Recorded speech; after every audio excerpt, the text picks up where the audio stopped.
पढ़ दें। अच्छा एक बार बताऊं, सुभान अल्लाह कहने से 90 नेकियां मिलती, पता है आपको? पता है कितनी मिलती हैं? और अम्मी अब्बा भी एक नेकी नहीं दे सकते क़यामत के दिन, अल्लाह 90 नेकियां दे रहा है। सुभान अल्लाह कहने से एक नफली हज का सवाब भी मिलता है। जरा जोर से तो बोलो सुभान अल्लाह। और आप तो माशाअल्लाह, हुजूर का तो बात ही अलग है। सरकार कभी मदीने में गए तो सहाबा ने हुजूर को किसी से पूछा नहीं किधर है हुजूर, और वो क्या करते थे सहाबा कराम? जब हुजूर को ढूंढना होता था तो नाक का इस्तेमाल करते थे, मतलब सूंघने लगते थे। जिस गली से खुशबू आती थी उसी गली की तरफ चलते रहते थे। गली से पहुंचते पहुंचते वही खुशबू हुजूर तक पहुंचा देती थी। मेरा इमाम बरेली से कहता है, क्या महकते हैं महकने वाले, बू पे चलते हैं भटकने वाले। तो मैं मनक़बत तो इंशाल्लाह मैंने पढ़ देनी है, मगर एक दो ना शरीफ के शेर पढ़ देता हूँ। मुझसे किसी ने फरमाइश की तो पढ़ रहा हूँ, वरना पढ़ता नहीं, मौका नहीं पढ़ने का। मगर मैं बहुत जल्दी पढ़ देता हूँ और अल्लाह का फजल है, 2-3 ही शेर पढ़ूंगा। माहौल के हिसाब से मुझे शेर भी याद नहीं आते, अल्लाह का करम है। मैं जैसे 2-3 शेर 4 शेर कहना उतनी पढ़ूंगा। तो जरा दिल लगा के, मैंने अभी 1 महीने पहले मदीने शरीफ में ये कलाम पढ़ा था, और मैं अल्लाह का शुक्र है मदीने हुजूर मुझे बुलाते रहते हैं, चूंकि मैं पैसे इकट्ठे नहीं करता था। हाँ, कुछ लोग बड़े चोर हैं, कहते हैं मदीने से बुलावा नहीं आ रहा, और कचहरी से बुलावे आ रहे हैं, जमीनें लिखवा दी, सुनार की दुकानों से बुलावे आ रहे हैं। झूठ बोलते हो, मालदार है तेरी बैंक में पैसे भरे पड़े और कह रहा है कि मदीने के लिए। एक शायर को मैंने देखा, वो कह रहा था मेरा दिल तड़प रहा है और ये हो रहा है वो हो रहा है। मैं उसके घर गया तो कई लाख घर में लगे हुए थे, 15-20 लाख की कार थी।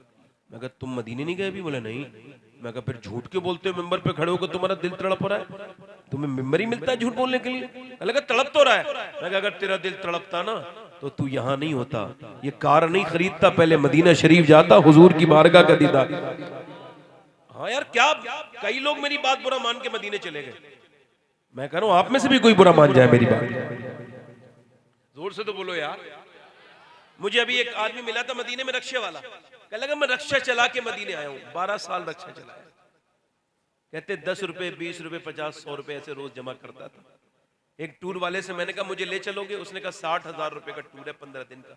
तो मैंने कहा मेरे पास तो 85,000 है, और उसमें से भी 100 रुपए कम थे। उसने मुझे एक्सेप्ट कर लिया, मुझ पर रहम किया।